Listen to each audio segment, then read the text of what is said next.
see, we are in West Point Gray, beautiful West Point Gray. I'm gonna show you guys around what this looks like and go around,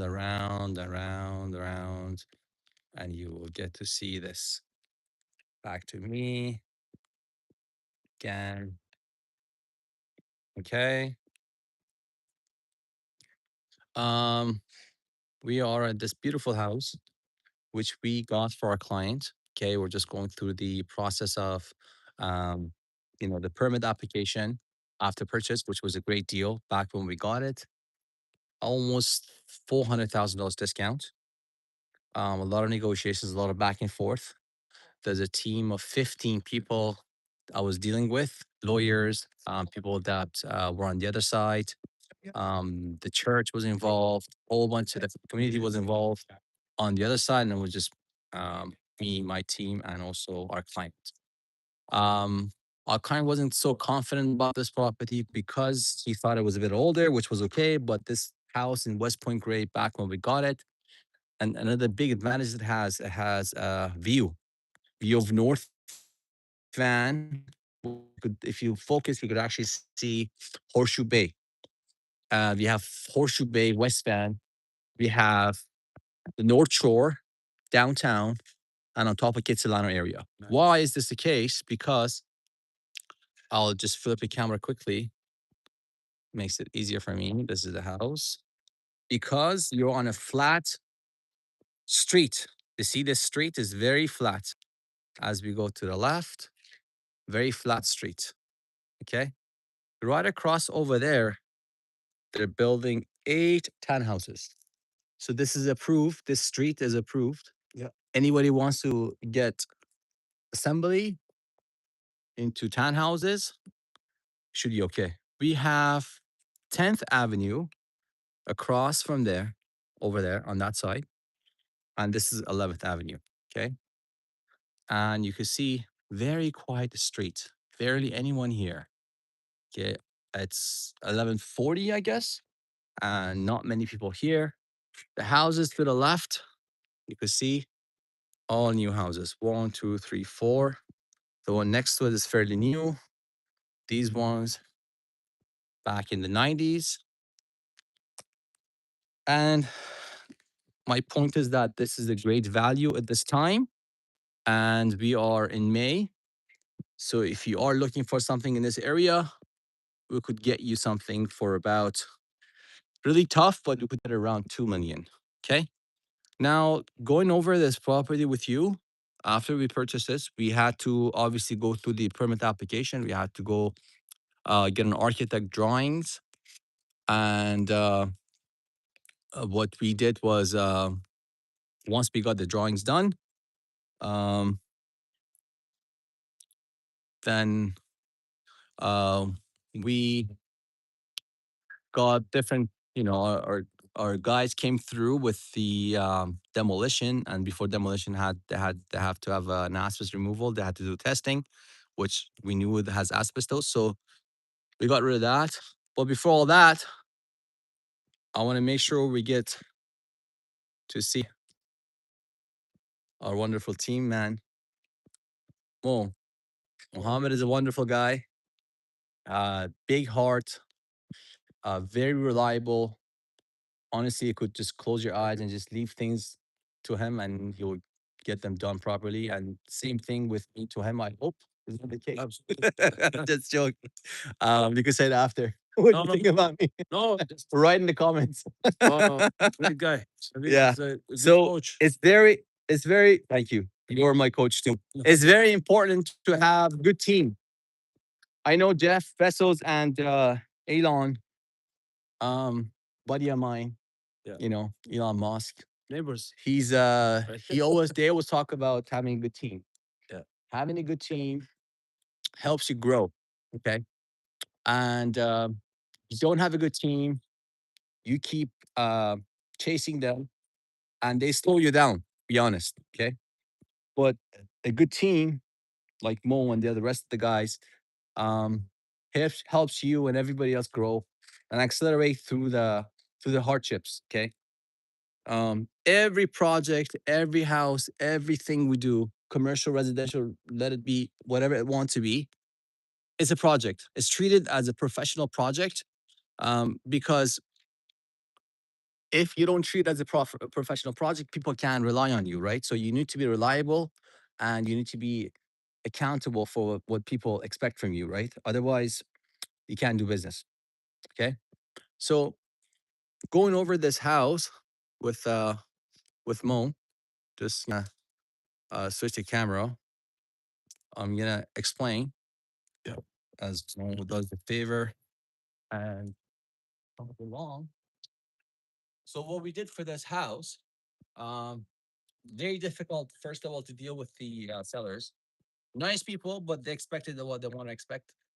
But we had to really talk to them. It wasn't the realtor and the owner anymore. It was actually the lawyers and the family behind the church involved, because they wanted part of the money to be um, donated to the church, and they wanted different family members to get a portion what they, were supposed to get. So it's very difficult to convince a good group of large group of people. Okay. So after that, uh, we knew right away what we have to do. We got um, the through the permit application, which you'll need um, a drawing by professional drawer. So it could be an architect. It's usually better an architect because he has stamps and signatures.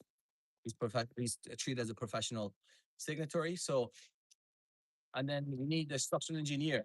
Structural engineer is very important, as a must. You can have a designer, building designer for drawings, but can't have a regular person doing the engineering of the structures, because the safety involved, and they won't approve you for the permit. So we got the structural engineer to do his own drawing. We got the architect to do his own drawing, and then once we did that, we submitted everything to the city. Took a little while, a little back and forth. They want fix things and according to their taste, and of course to the code.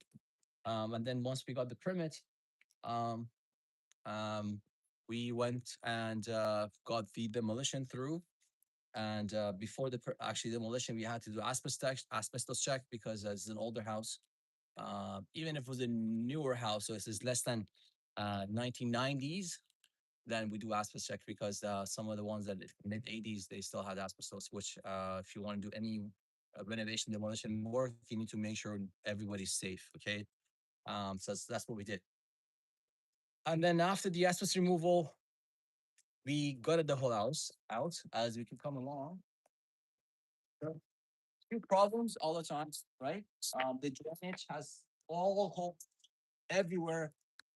I don't want to say in the world, but in BC, Vancouver, Canada, if they're older, they have drainage problems because they need to repair this. They're buried under the ground around the house, connected to the city. Okay, and so that needs to be taken care of. We temporarily fixed one area, but all of the areas we put a camera through, and yeah, and this is the realtor talking, but we do this every time. That's part of the job, right? Yeah.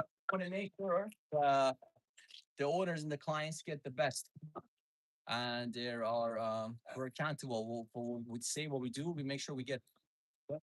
So this house here, this is part of the very minimum part of the lumber that was left over, the wrap around it. So we get the lumber delivered here. We get the framer guy to their dog. But for that, we go inside.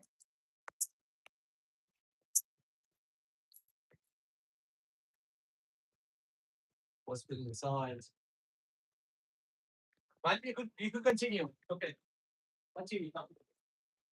So there were barriers here separated rooms here. Okay. I guess I have a camera, a video of this before. So there was a area here.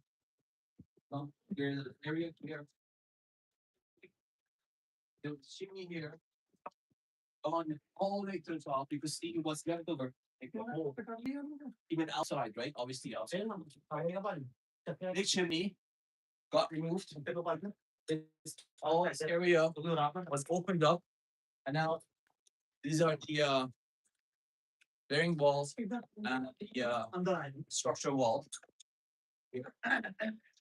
These are temporary. So one of the things that our framing guys learned more is that he used older lumber to use as a bearing temporary bearing uh, structure. Okay, so that stabilize top, and then they could do more work on this side.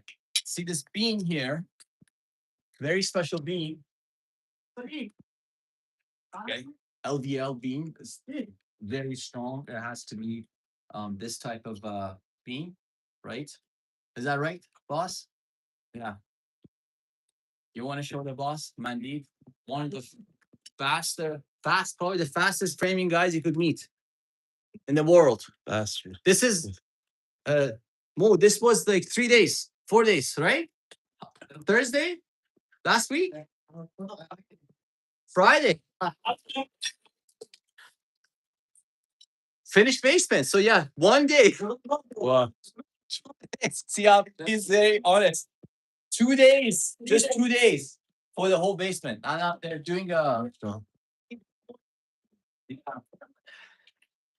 see, they're doing what they're doing. You're putting floor, right?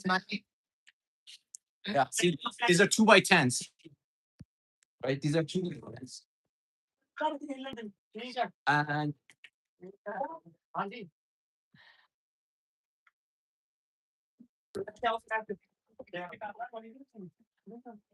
they're putting So where was the fireplace?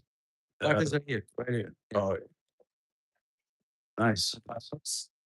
And So I guess that's the whole thing. That's Yeah. the whole where the Yeah. place was. yeah, and look, and then I show how they're putting the beam. Oh yeah. It's 2x10. It's not a beam. Yeah. Look.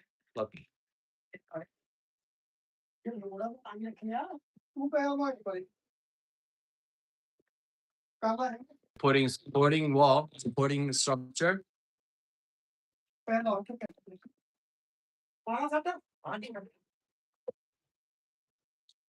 And then he's putting strap. See, he's putting strap. Okay. Yeah. How Yeah. about Yeah. So here's the rest. This. Yeah, right there. These 4 upstairs. Okay. All this here. These are 2x10s. Another 2x6. This is 2x10. That goes on top as he's putting there to make the structure more solid.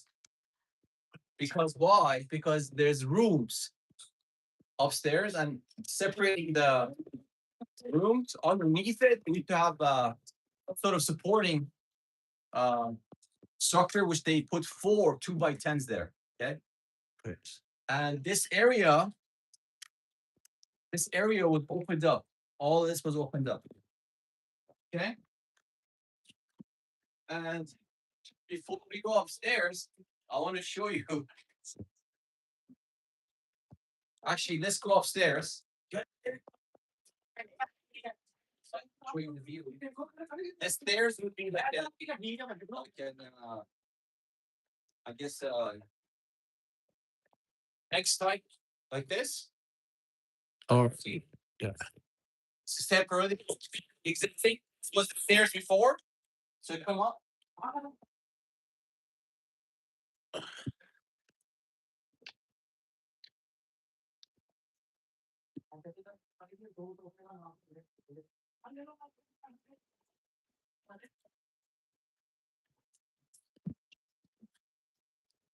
That was a nail. Got to my feet. Gotta be careful. Don't step on that. Yeah. Yeah. Look at the view. That's downtown. The right. Yeah. And it's a cloudy day, so you can't see it, but that's West Van, North Van, Horseshoe Bay. It's And you well, very if a house has a view, its value increases quite significantly. So this is the upstairs. This would be next to the living room here. The stairs end of it will come up here, up to here. This area. This will be laundry.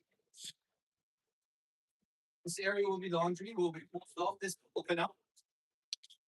Okay. This will be the master bedroom here on the left. On my left, your right.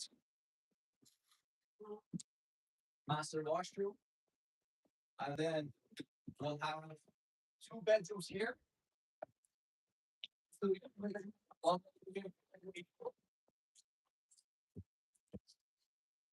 And all the old lumber, all the old structures will be removed and replaced with new lumber. Okay, whatever needs to be removed, replaced, will be replaced.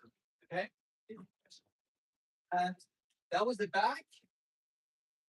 The funny thing and interesting thing about this place, it has two sets of balconies. One upstairs, very rare to find. Not many old homes have balcony upstairs. right. The new ones, right? Okay. And the roof was done, so they did this as well. See the front?